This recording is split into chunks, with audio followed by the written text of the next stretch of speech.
Who the hell am I? Well, let's just say I'm your typical American kid. If typical means growing up insecure, stuttering through sentences, dodging a critical mom, and watching dad hide in the shadows. I played football, not because I was great, not because I had confidence, but because that's what mom and dad said you had to do. Never graduated high school, never went to college. Learned to use my words to navigate life, just like Grandpa said. Make friends, make money. I experimented, took things apart, learned everything I could without spending time in a classroom. Hey! I've sold wine to grocery stores, driven heavy equipment, caddied on the PGA Tour, was in a band, even went to LA in my early 20s to give acting a shot. Dabbled in aviation, got a pilot's license, worked in sales most of my life, got recruited to Wall Street, and one day I even rang the opening bell at the New York Stock Exchange. It's been a crazy ride. So if you're here for some polished, pre-packaged show that strives for perfection, then this isn't your show. We strive for raw, unapologetically human, off the cuff, spontaneous, and real. If that sounds like you, then you're in the right place. All we gotta do is keep things from blowing up. Welcome to the Ackerman Alliance Daily Broadcast. Let's get to it.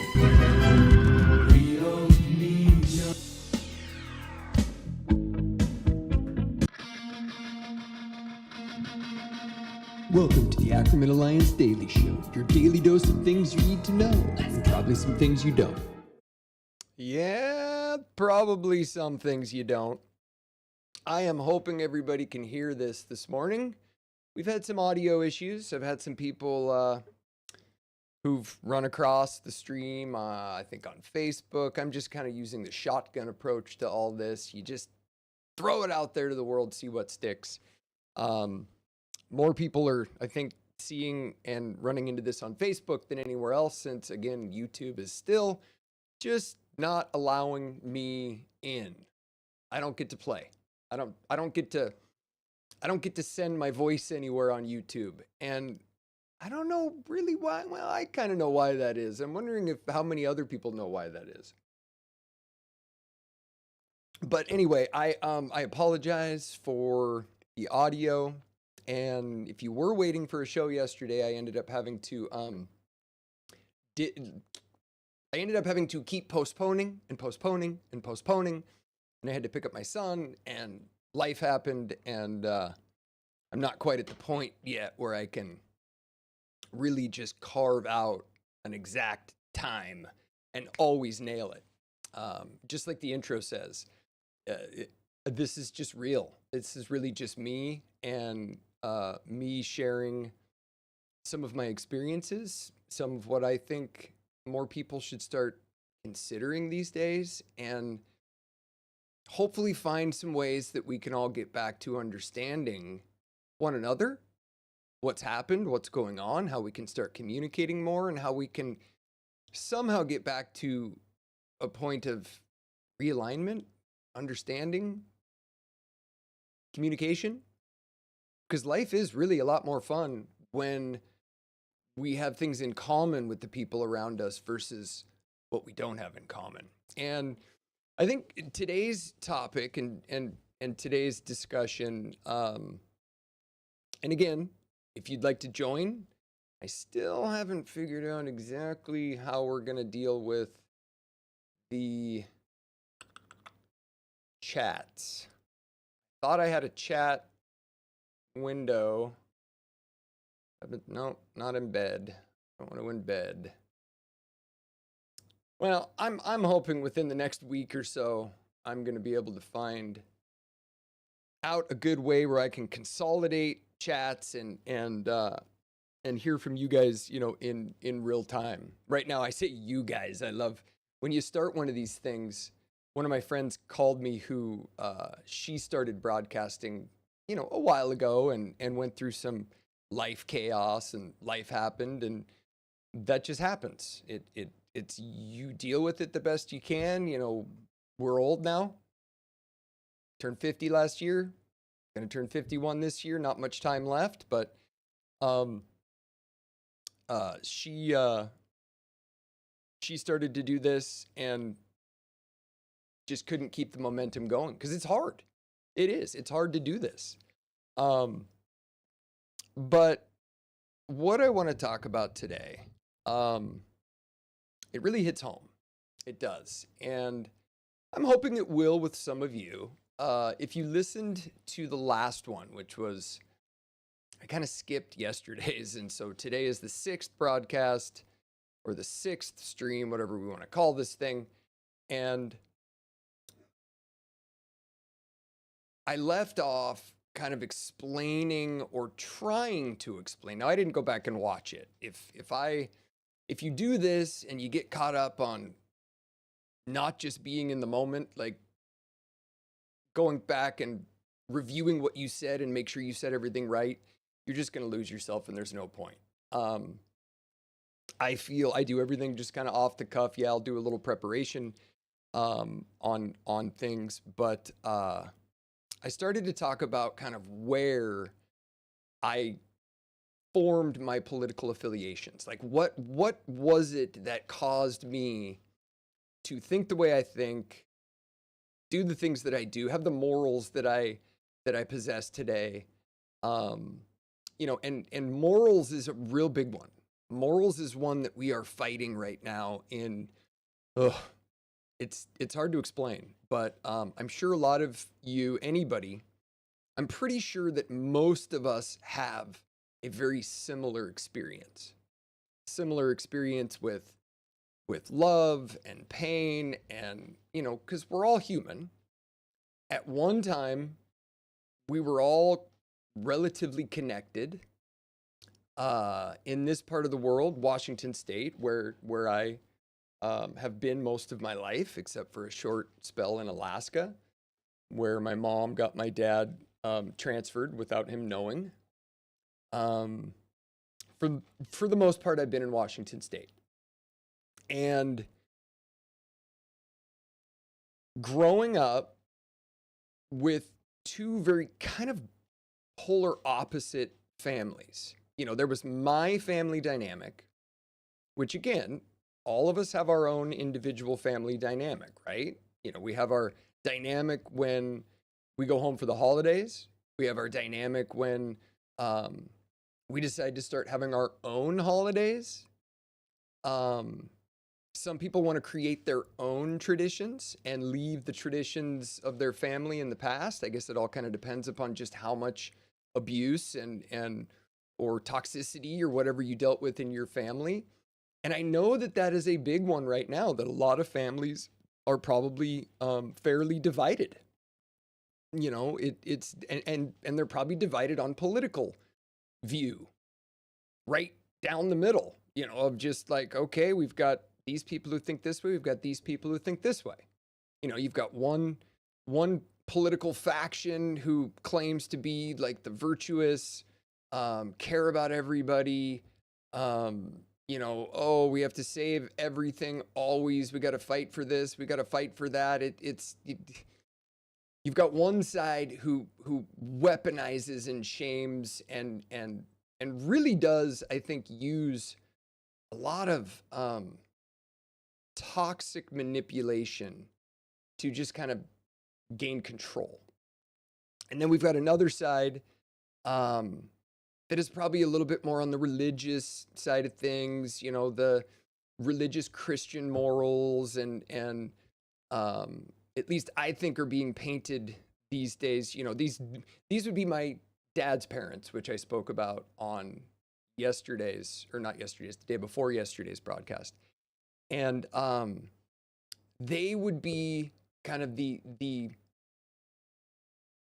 poster child for what the other side is claiming we just don't want any part of. And I hope I conveyed this message in yesterday's broadcast, that it doesn't matter what your political affiliation is, whether you're a Christian or a Catholic or a Protestant or a Muslim or Hindu. I mean, it doesn't matter. It doesn't matter your color, your creed, like any of that. Okay? Abusive, toxic people, horrible people, come in all colors and shapes and sizes and religions and political views. That's a fact. Okay. I can literally, I can create a book of receipts on that. Doesn't matter whether you're morally flexible, and there's a term, moral flexibility. First time I really understood that term, moral flexibility, is when I saw there's a couple of guys who broadcast a lot who were in the CIA, and they're two very different people. One's very, very, calculated and precise, and I think kind of borderlines on just like very much borderlines on being sociopathic, but I don't think he is. I just think, there could be a little spectrum involved there. And then the other one is like this, like really kind of happy, fully transparent, just, kind of morally sound. Really, I think a pretty decent dude, very capable, very well spoken. They did the same job technically. And now they're kind of, I saw them debate one another on, their beliefs and whatnot. But anyway, the very calculated one, the calculated version of the guy, he's got long curly hair, big fluffy hair. I can't remember his name. But he described moral flexibility. And moral flexibility, how he explained it was, you have morals.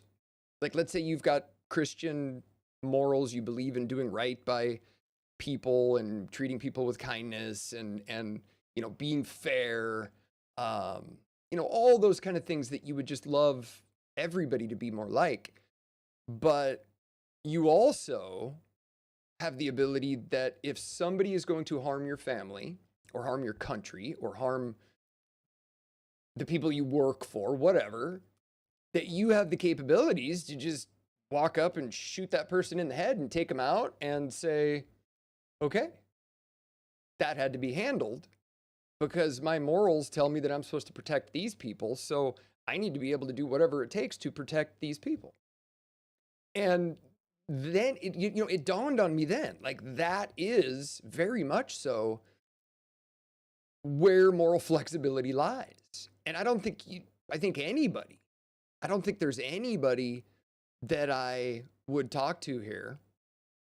And if there is, please join, speak, give us your knowledge. That if somebody harmed your child, if somebody did something really horrible to your child or a loved one, that you would probably do just about anything to make sure that person is eliminated and not feel guilt, not feel shy. I mean, sure, it probably would, thinking about doing something like that to protect a loved one, thinking about it and just kind of trying to imagine what you'd feel like. I'm sure, yeah, it's probably easy to think that, it wouldn't affect you or you could just put it aside when it probably would seriously affect you in ways that are difficult to explain. But that is kind of what I think, and this isn't a show just about moral flexibility. I think what did I eventually make the title to this show? Like, are we living in a toxic relationship? Like, to me, it seems like the last 6 years, ever since Trump got elected, ever since 2015 was the last time I spent any amount of time with like our large group of friends. Everybody, could talk about politics. We could disagree. We could, it was like family. I had friends and people that I spent my entire youth with, childhood. I've got my childhood friends, like you see the pass in the video where I'm throwing a pass to, the receiver in that old video in Husky Stadium. Like that would be like one of my childhood friends. Like I have the friends I've been with, since like elementary school. And then there was a whole other group of people that, ended up coming into the picture when I was in high school, because I went to one high school. And then another friend of mine, I haven't talked to him in years and doesn't really get back to me anymore. I mean, he could just be busy, but when you're canceled, you just kind of assume that everybody is just like, okay, no, don't talk to him. Don't talk to him. But he came to the high school I left sophomore year, so then ended up meeting people from another high school. And then it was just kind of this big cross-pollination of high schools. And then everybody started hanging out together. And pretty soon there were just like, hundreds and hundreds of different people at these different gatherings throughout our high school days. Because again, Gen X, we just got to roam. Our parents didn't really give a crap about us. They let us do what we wanted. And because remember, our parents were the victims of all the World War II trauma and all the chaos that ensued after World War II and the baby boom and, before equal rights and before all of these things that I guess have brought our society to its knees. And, where was I going with this? I've got some really clear points I want to make today, and I hope that they'll stimulate some discussion.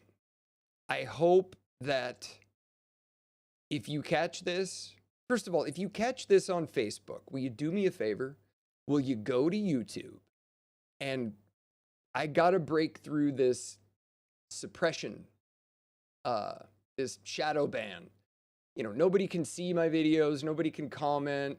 In 2023, I started practicing live streaming, or I started basically just getting back into creating video, editing, doing voiceovers, all that stuff that I did a lot of when I was a kid with my stepbrother.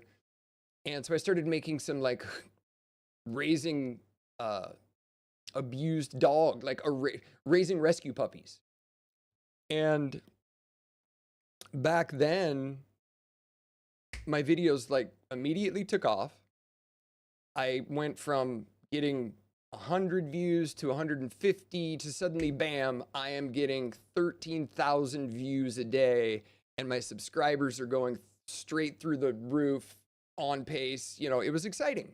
It was really, it was freeing. It was like, oh my God, like maybe I can do this. This is going to work. And then I posted something that was, I don't know, a message that seemed like it was conservative or, I don't know, negative about Bitcoin, something that went against the mainstream media's agenda, I guess, because YouTube went whoop, and they just turned me off. Just off. Sorry, you don't get to talk. And they're still doing it. So go to YouTube, like, subscribe. It's the gotta make sure I get it right now. It's the Ackerman Media Group. Go and subscribe. Comment. I don't care if you just comment with a, pound the keyboard. Click, click, click, click, click. Just comment. Because in order to get into the algorithm, in order to get the on-ramp into the algorithm, you have to have people interacting with you. And they're not letting me do that now. I literally have 0 comments on every video I've posted, going back to the day they turned me off. And I constantly, every time I kind of put it out there in the world, like, yeah, YouTube's still shadow banning me, I always get that one person that comes in and says, no, they're not. Your videos just suck. You just have to do this better, and you got to do this better, and you got to do this better. Okay. Are you serious, people? I guess I'm scattergunning the universe of platforms to try to find that one place that's going to get this message out there for the point of getting more to obtain more conversations with real people. Because I am going to talk about some real close to home personal stuff that I think will give you examples and it will demonstrate very easily. And if it doesn't, then let me know. Because if it doesn't kind of clearly demonstrate where we've been and how we got here and what we've been through and all of the destruction of our societal norms and our feelings, I'm pretty darn sure that I know what's going on now. And I want your input. I want to speak with you. I want to put you on here and let you speak with the world. And I understand not everybody's going to want to come on here or, there's a lot of people who would just rather have a telephone call, no video, nope. I want to help you get through that. I want to help you like bust through that curtain of feeling, I don't know, maybe ashamed or not capable of doing it. I mean, trust me, if I was able to come from the kind of abusive family that I had, which was, I was not in a physically abusive type family. My dad was not really existent. My dad thinks that we were best friends when we were kids because every time he was around, we were doing something fun. We were playing golf, or, we were on a trip to Vegas, or we were doing something that, he was able to spend money on. My dad's the guy who if he spends money on you, if he gives you things, that's his way of showing he loves you.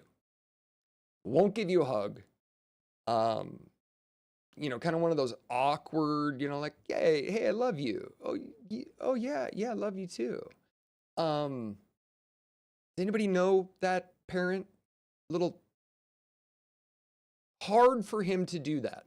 Now, I don't know why it was hard for him to do that. I would love to know why it was hard for him to do that. I've tried to get into it with him. I've tried to get close with him and have a conversation that went deeper than just like the social force field, but he won't tell me. His dad and mom were supposedly these great Christian people who like just helped out so many and have these Christian values. And no, their family used the Bible to do whatever they wanted, not apply for permits, not, just don't listen to anybody, blah, blah, blah. They could have, like, for all I know, I did hear one time that my grandparents used to let, for my uncles, like my dad and his 3 brothers, I did hear somewhere that they used to just let them box each other, like just beat each other up as kids to solve their problems. So they kind of, instead of like figuring out how to talk through stuff and figure it out and mature, they just used shame and criticism and ridicule to keep you subdued. And that is a very important thing, because I know everybody feels how toxic things are. The gaslighting, finally, like gaslighting and lying and all of these things that nobody ever talked about before. I mean, if we think we never talked about politics, if we think we never discussed the nuances of politics when we were young, which we didn't. And for anybody who's watching this or sees this, who knows me or remembers the late 80s and early 90s when, people all hung out with it, there was just like open door policies with all my friends' parents. We used to just run in their house. It was like we were just one big, huge family at a certain point with a lot of people. And that slowly got eroded. That slowly just kind of went, now everybody's going to pull back and do their own thing. Now, whether that was Trump being elected or, what actually caused that, only time is going to tell that, as we can look back and figure that out. It's like a recession. When I would travel and give investment seminars for my clients to help all their clients, like, stay calm, don't pull your money out of the market. It's just a cycle. It's going to blah, blah, blah. There's a lot of manipulation in the investment business. We won't get into that today. I tend to go off on tangents, and I got to be careful because, I make this an hour long, but I could easily talk for 3, 4, 5, 6 hours. So anyway, but help me crack this thing into the mainstream so we can have some of these discussions. But this toxicity, are we living in a toxic relationship? How many of you have used AI? Okay, I haven't done, I've got AI episodes planned and I've got so many things planned about, epiphanies that I've had just about life and society and business and, becoming, a full-time trader and paying super close attention to the markets and really trying to develop my skills as a trader with the intent of wanting to start a private equity fund, hedge fund of sorts that the profits and the earnings will go towards developing leaders and things that will help us get out of this. The reason I went off on that tangent is because I took that time to focus, like literally think of it as like, looking through, the reverse end.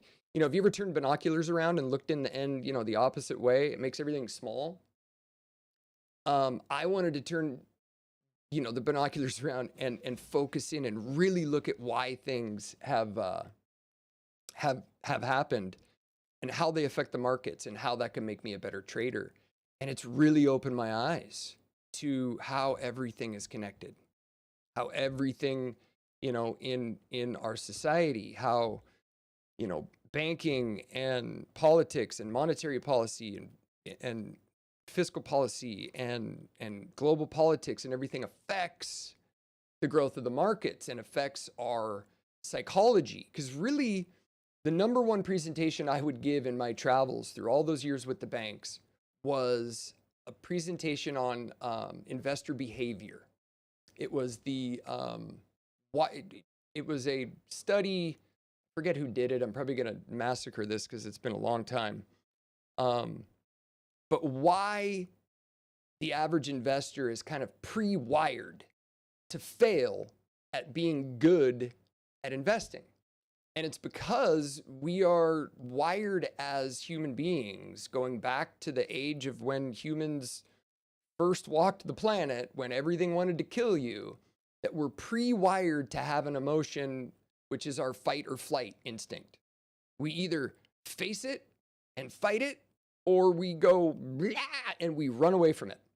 And that human instinct of fight or flight, the opportunity for upside is not as strong of an emotion for people as the fear of losing. So that's kind of why people typically don't achieve their investment goals, because they're more afraid of losing something than they are of taking some risk and gaining something. So what happens to a lot of people, I think, is if your risk tolerance ends up being really low, you're afraid of heights, you don't ever put yourself into a situation where you might hurt yourself or, that kind of tolerance, you might not take risks that advance you. And it's the same for investing. It's the same with life. It's the same with everything. You got to balance your risk with what kind of reward you want. If you don't ever take risk, well, then you're not really ever going to advance, unless, of course, you are part of the elite group, which has intergenerational wealth that can be handed down from generation to generation without needing to earn yourself or without needing to really define who you are. That's why a lot of rich kids, why kids who have lots and get lots for free, that's why a lot of them end up being drug addicts and crazy social justice warriors, because they've been made to feel guilty that they are nothing. I mean, which they are, but a lot of people around them will make them feel like they're nothing. So then they redirect all of that negative energy towards fighting somebody else's social justice war. And that's where I think we're at today. We are literally at the epitome of my generation's traumas that were handed down to our generation from our parents. Mine was alcoholic mother, highly, highly critical environment, highly verbally abusive, to the point where I just, was like, okay, I'm out of here. Like any chance I could get to get away from my parents, the better. And that's just what I did, is I had to protect myself, so I escaped. Can anybody relate to that? Anybody ever done that? And I think that was the single most important thing I ever chose to do. I mean, first of all, I've always been a risk taker. I've always been that kid who is curious about everything. I mean, everything. I would take apart chainsaws. I would, my mom used to blame her drinking on me. She would tell me that I am the reason that she is an alcoholic. Now, as a kid, I don't remember that affecting me like in ways that just like, it didn't depress me. It didn't be like, oh my God, I hurt my mom. But I do remember thinking, fuck her. That is, I am not the reason you drink. You're the reason you drink. And thank goodness my grandmother, her mother, her and I were great friends. We talked and connected and were as close as anybody in my family. My grandfather, I think we would have been like that, but my grandfather was not a talker. My grandfather on my mom's side was very much inside himself. He was an orthodontist. He was an inventor, liked to work hard, garden, grow crops in his orchard. He had apples and peaches and apricots, and he'd sell them on the side of the road. And so I got to spend a lot of time with them, thank goodness, because they were the ones, if all I had was my parents to like want to make proud. I mean, I think everybody wants to make their parents proud, right? Everybody. It's ingrained. It's ingrained in you as a child. Like, I want my parents to love me. Well, when your parents don't give you that nurturing love, when they give you basically an abandonment, when they show that their needs and they are more important than you, well, it tends to create some long-term difficulties in that child for how they process everything in life. It's like the programming. It's like, when you're a baby, and I totally remember thinking this when my youngest was born. My youngest was born a scheduled C-section because my oldest was like stuck in the birth canal for like 24 hours because his head was like the size of, head. It's the size of like an orange on a toothpick. And so he had to be a C-section. So my second was a C-section, and my poor wife, at the time, not my wife anymore, but they kind of botched her C-section surgery. So she was really focused on the doctor, like during the second one, fixing that. And I remember like I was up like looking at her, trying to keep her comfortable, in the OR. And, I was thinking about my son and wow, and, thinking I don't want to look over the curtain. Oh my God, I don't want to see her insides, because that kind of stuff's always freaked me out. Bugs and seeing like dead people or insides. Anyway, but so I was kind of caught between like wanting to pay close attention to everything that's happening, but also like pay close attention to my wife, because I know she's afraid of that kind of stuff, like being cut open. But she's a trooper. She was a trooper. But as soon as he was born, I mean, it was like they went, okay, can you feel this? To having a baby being held upside down, just covered in like white cheese in like 60 seconds. And until I heard my youngest scream for the first time, like I didn't think, like I thought I'd heard babies scream, but my youngest, when he was born, he screamed like you've never heard anybody scream in your life. And I thought right there, oh my God, we just yanked him right out of a super cozy, warm, inside mom. Everything's having just another great day inside the womb. And no labor, no transition period. Just bam, he is in the real world, now breathing oxygen instead of fluid. And I think that had an effect. Everything we deal with, everything, every scary moment, every traumatic moment, every near death, every, it's why you always see people like, people who write a book or people who, have an amazing story.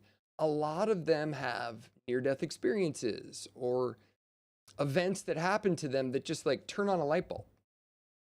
And for me, this event, I think was, it was kind of from 2015 when I was running a business for some close friends, getting through that, having it just go completely to shit. And there are reasons for why I think it went to shit. I'm not going to get into that on today's broadcast because I'm trying to make a point here, a long one, and I will if you stick with me. But getting remarried after a pretty difficult, kind of toxic divorce, dating a couple of women, kind of in between divorce and getting remarried, and having it scare the shit out of me. Because I'd been with the same woman since I was 25. Hadn't dated in 17, 18 years. I felt pretty new to the game. So that's when I really had my aha moment. And going through the second marriage and how quickly that kind of went south and why, and nothing just made sense anymore. And now, these last 4 years and, even the few years, of Trump's last term, what a lot of the rhetoric that's going on in the media, on the internet, social media, I'm so glad that people have started sharing, YouTube's existence and X's existence and the existence of these platforms that individuals like us now can just like broadcast ourselves and tell these stories. I think this will be what saves us from ourselves if we're willing to get uncomfortable and accept kind of some things that have gone on and why they have. Because it feels like we're all living in like a toxic relationship. And if you've ever been in a toxic relationship, here's my definition of a toxic relationship. You're with a person you love or loved at one time, whatever. I think we all loved our partner at one time. But you remember when that super smart person told you, years ago? I mean, I remember hearing it a couple times, like, do you really know what love is? Does anybody really know what love is? And I know there's a lot of us that can just fall back on like Christianity and like, you don't know love until you know God's love. And look, I don't diss on that. I don't. I was raised in the Christian church. I did the whole routine of, accepting Jesus into my heart before everybody at the church to make it like official and, all those things that makes everybody feel good in the church of bringing somebody to Christ. I just had the view on it as like, okay, that's all great, but there's lots of religions and religions are not going to solve all our problems. What is going to solve our problems is if we figure out how everything works, we learn how to, make laws that work, and we learn how to allow things that allow for innovation and growth and sustainability, but also just figure out how to communicate, and communication is the key to it all. I mean, it's in my opening plug where, I kind of introduce you to who I am.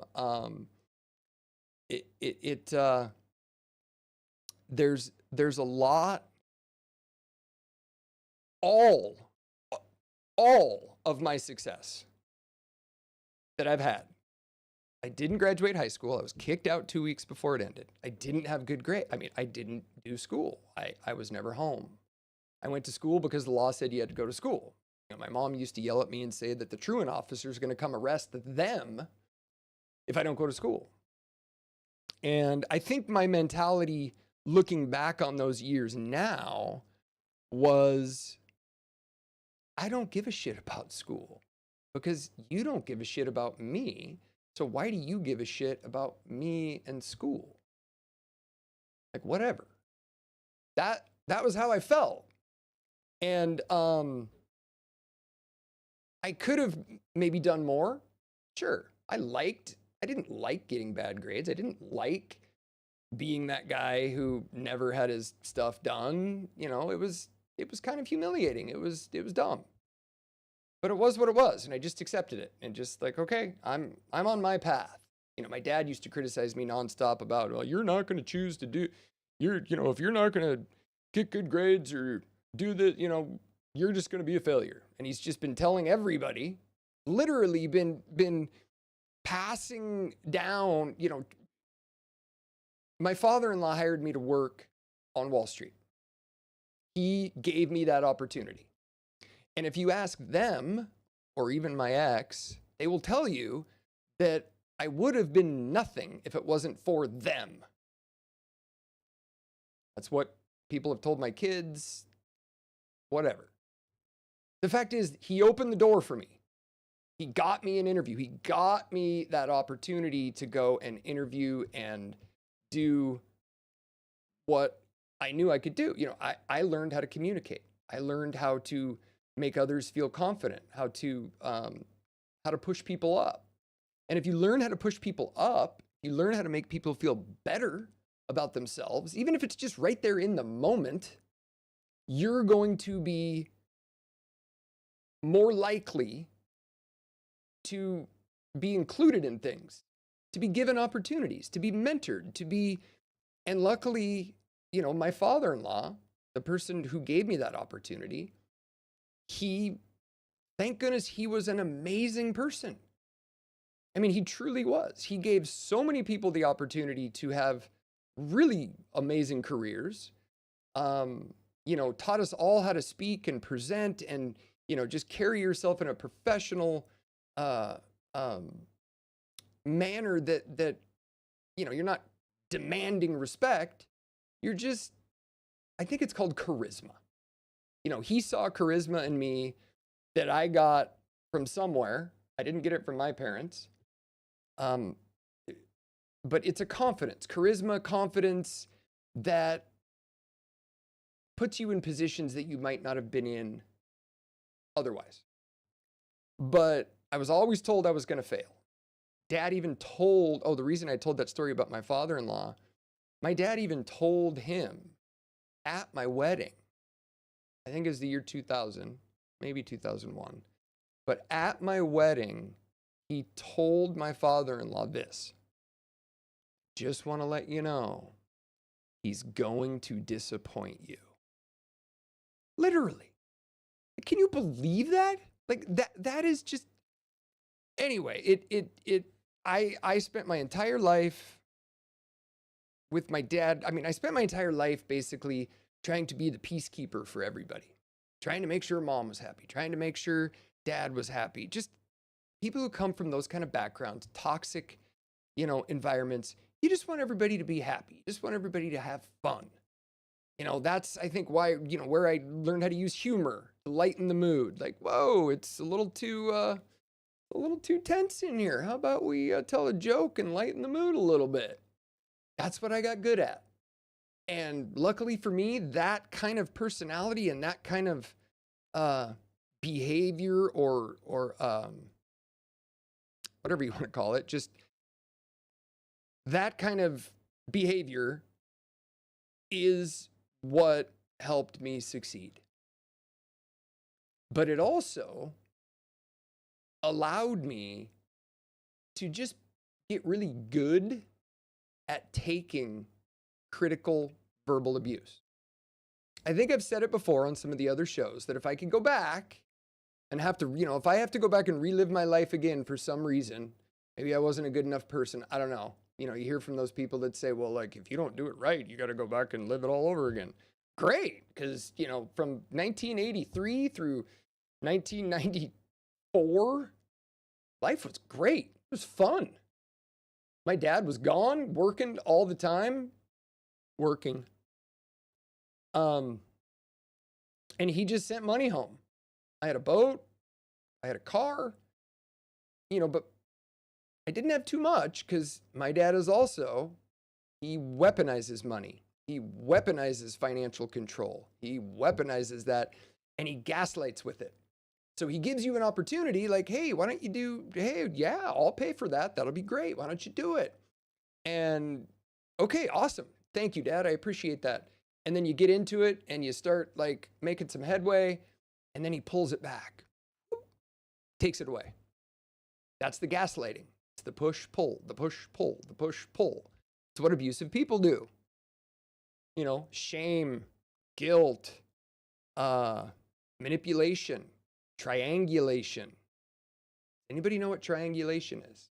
Triangulation is an example of triangulation is, maybe you're trying to get something accomplished. And, to get said thing accomplished, you have to involve other people and get things done. And then, so you're going to communicate with one of those people and that those two people have to communicate. So you got to make sure they communicate and understand what's going on. But you only give this person this piece of the info, but you give this person kind of a different narrative on it because you're hoping to kind of manipulate the situation by giving partial information to each party in hopes of creating the outcome that you want. That's triangulation. Okay, all of these toxic behaviors when dealing with relationships or work relationships or home relationships or church relationships, whatever. It's what you said. Well, oh wait, I didn't say that. Well, yes, you did. You said it here. Well, no, this person claims I didn't. Well, you see where we're at? You watch any of like the confirmation hearings. In fact, I watched some of the confirmation hearings for Kash Patel yesterday.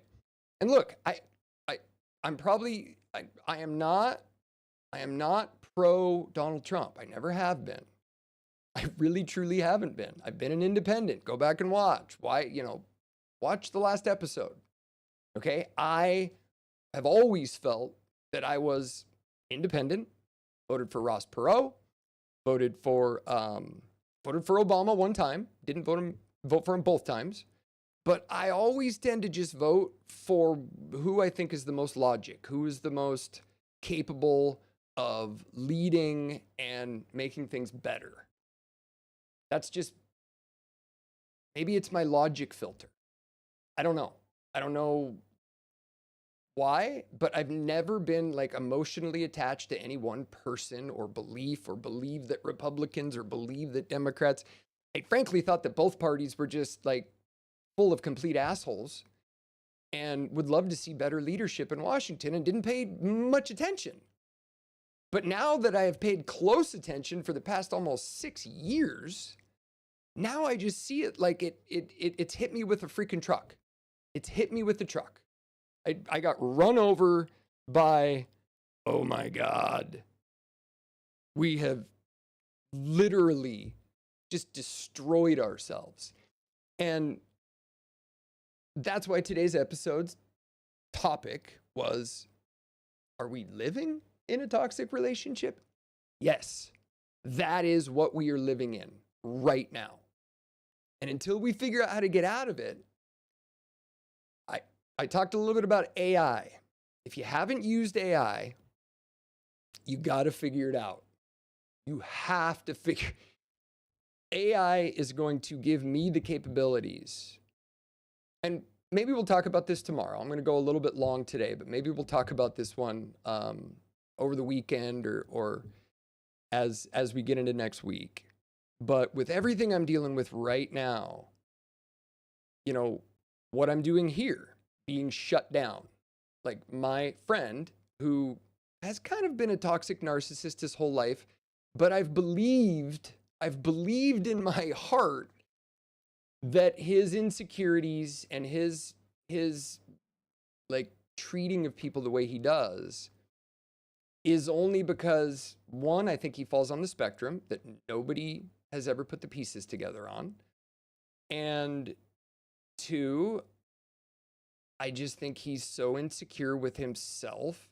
He wants to be something that he's not. Well, he married a woman who is probably the most toxic, alcoholic, insecure, overly critical, manipulative woman I've ever met.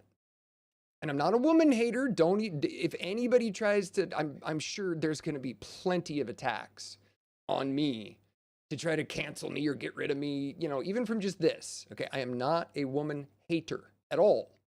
I'm a man. I've been attacked pretty viciously by a lot of women. For really, you want to know what the main reason was for? A lot of my,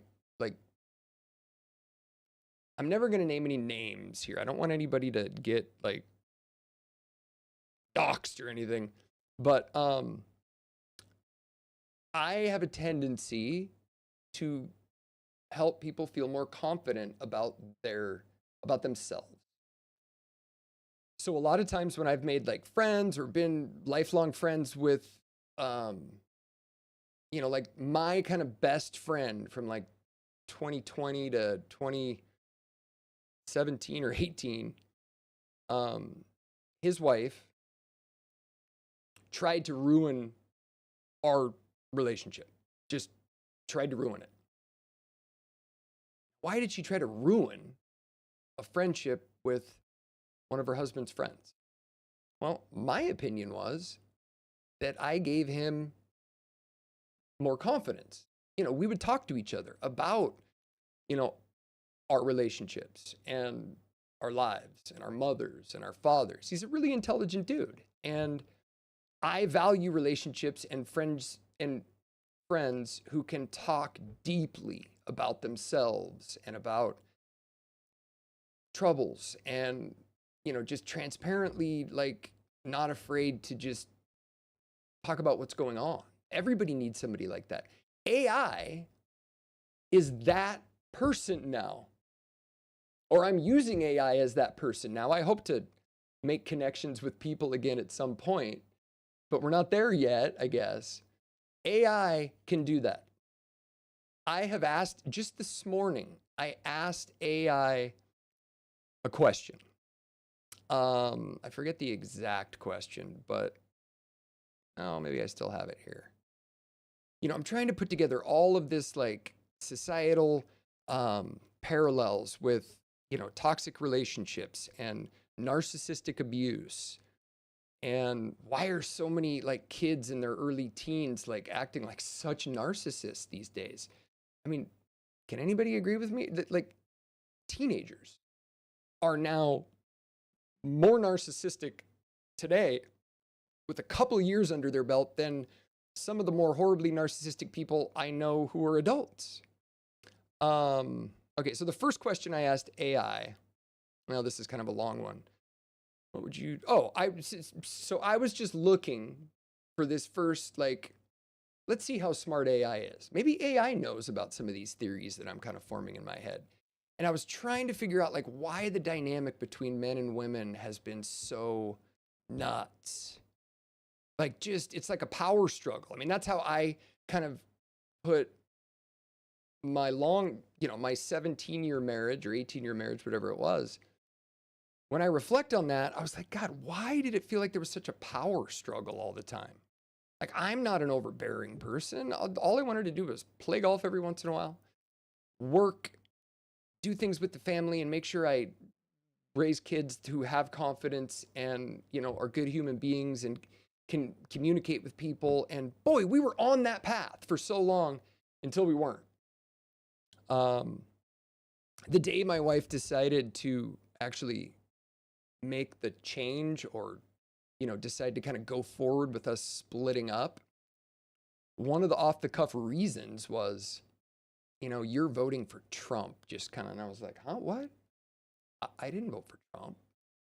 Why are you saying that? But anyway, I digress from that. But the question I asked AI was, what would you call the dynamic between men and women today? I think it's another example of narcissistic abuse. Example, a husband and wife has kids. The husband works, the wife doesn't. And the wife slowly loses her confidence in herself and thus sees the husband as the problem. as he makes money and works towards becoming more confident, make their family more stable, the more confident he becomes, the less she feels of herself, and then one day just decides to accuse him of being aggressive or abusive, turning herself into a victim and destroying her husband's reputation and potentially career. Feeling like the kids will like just go with him. So that was the question I asked. And it got back to me with shit that AI can solve problems. If I had AI during my marriage, oh my God, you could literally sit down with a voice activated AI. And I'm sure, I'm not saying that AI is going to replace a medical doctor or a psychologist or any of that. I'm not, expressing that you use something that's not medically licensed. Don't want to go there, right? So this is all just for the way I say to use AI, use it. If you get the answer that you think is a good one, or if you're doing it to do legal work and you're having it write legal motions for yourself because you don't want to pay a lawyer, have a lawyer check it out, confirm it with a professional. But I've known a lot of psychologists over the last 25 years, a lot of them. And not one of them, not one single person, not one single professional, psychologists who've been psychologists for 30 plus years, none of them get that. None of them understand it. In fact, a lot of them are narcissistic. And narcissistic abuse and the weaponization of that abuse and elder financial abuse, all this stuff is coming to a head right now. I will somehow post all of these questions and answers that I asked it this morning. I'm not going to sit here and go through it and read it right now, but because we're going to wrap this up. But a lot of our problems can be solved right now through communication, discussion, accepting responsibility, maybe apologizing. Okay, right now you're seeing it at the highest levels. The highest levels. Confirmation hearings in front of the Senate, in front of in front of Congress. You are literally watching right now people in real time trying to hold their own in an environment where people are trying to accuse them of things or find things about their life that give them the right to just say, oh, I've heard you have been abusive to a woman. Oh, okay, done, out. Does anybody get where this, like, how many times have we seen a woman accuse a man or a husband or a father of things that aren't true? Maybe they tell the court. Maybe it's really bad. Maybe it's like they accuse him of, the stuff, the SA, something assault. It's kind of even sad I can't say that or else YouTube will ban that. And then social media bans all of the information or the insight or the thoughts that help explain this stuff. We are being destroyed with like a toxic nuclear bomb.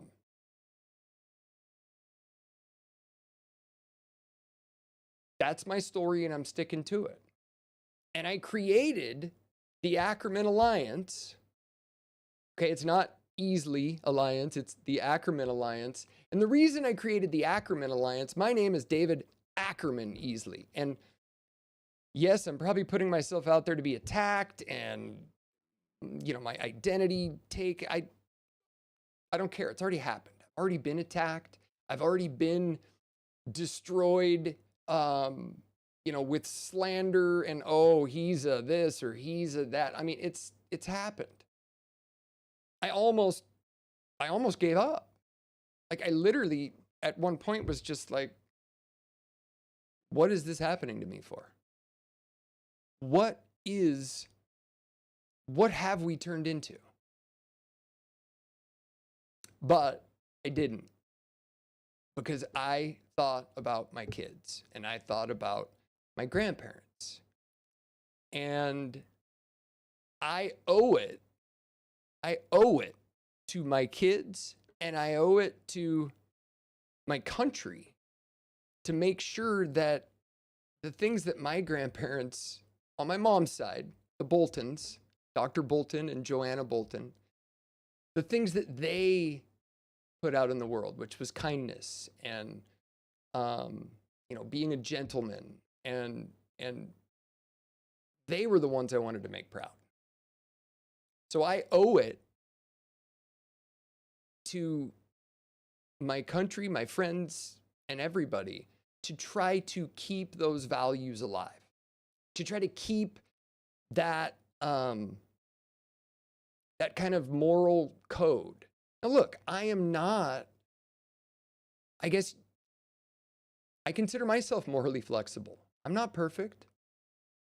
I have not done, like, look, I've never done anything in my life where I have, like, specifically harmed anybody or tried to hurt anybody or anything.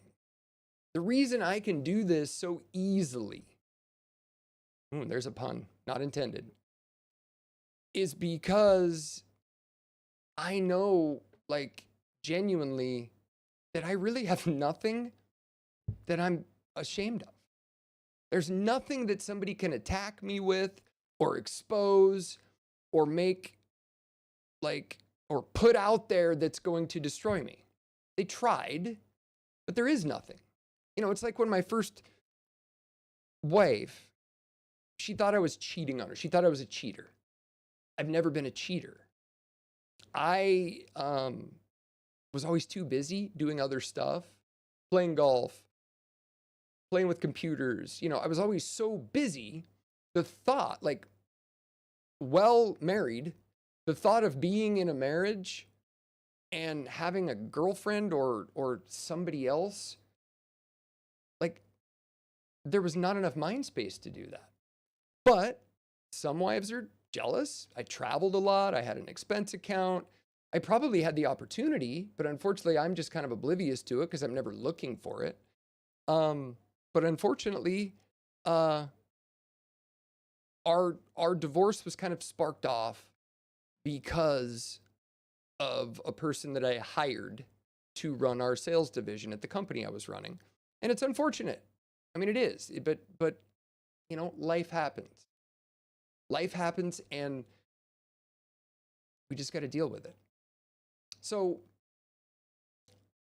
I started the Ackerman Alliance to give others as much knowledge as I can give around what I've learned, what I've picked up over the years in observing people, in observing relationships, and I have seen a slice of this. They say in a scientific study or anything scientific, the larger the sample, the larger the experience, or the larger the sample size, the better your results are going to be.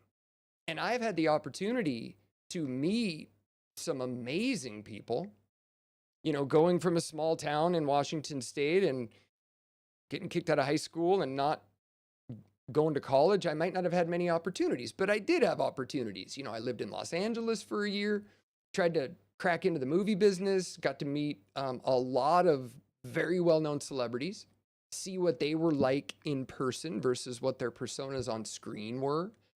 By the way, the biggest dick of any celebrity I ever met, and there's hundreds, the biggest dick, Geraldo Rivera. Yeah, do the math. Like, I don't know, but he was the biggest dick. The nicest one, the kindest one, like the one who was like felt most genuine to me at that age, even though I had no experience because I was only 20 years old. But the one who was like the most genuine and like, just willing to sit and chat and talk about life was Tom Hanks. And there's a lot of judgment today on who these people are. And I mean, that's all there is in the world. It's just judgment. stories about somebody, something that takes a person out, something that puts a person on the defensive. That's where we got to stop. We are like in the process of trying to take control. If you go and read what AI kicked out with these questions, asking it about modern day relationships, modern day power struggles, modern day political control, societies. That's what I was kind of trying to file down and get down into. What do you think? Here's my theory. And it basically just confirmed my theories. So I'll find a way to post those. My website's down currently because, well, it's a long story. The website's down. It should be back up soon.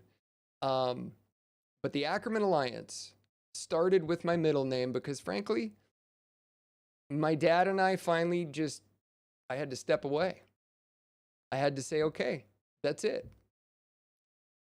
I'm done. I can't fix you. Me being around you is not going to help me heal. So I had to eliminate it. So I've had to eliminate toxic people, narcissists, anything that gets away from just like path to where we're going. Maybe some of you have also done that. Maybe some of you are dealing with that.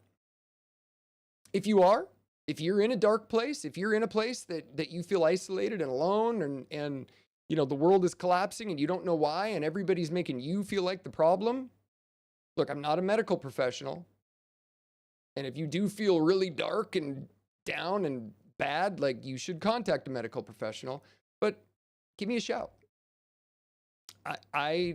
Let me spend 20 or 30 minutes with you sharing my story. Maybe our stories are similar and maybe I can give you a different perspective on it. I would love for you to do it on the show. I'd love for you to do it here. I just find when you get stuff out in the open and you're fully transparent about it and you're willing to talk about it in front of anybody, that you're going to solve more problems. That's the way I've always been. So I've got some obstacles to get through this month. Probably tell you guys about it as we deal with it. The Ackerman Alliance was formed to help eliminate a lot of this toxicity in life through a couple different projects and through a company that I'm going to build and kind of how I'm going to spend the next 20 years of my life.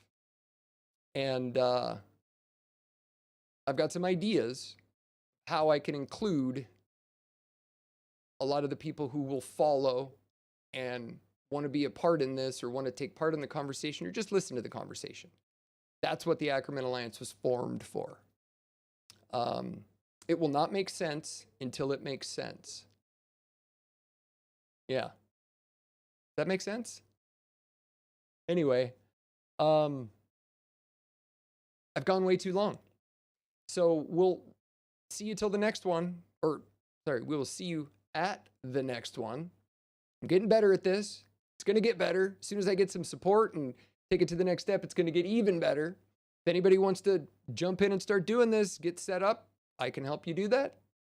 But it's time for us to start standing up and figuring out who's for being mature and accountable and solve problems.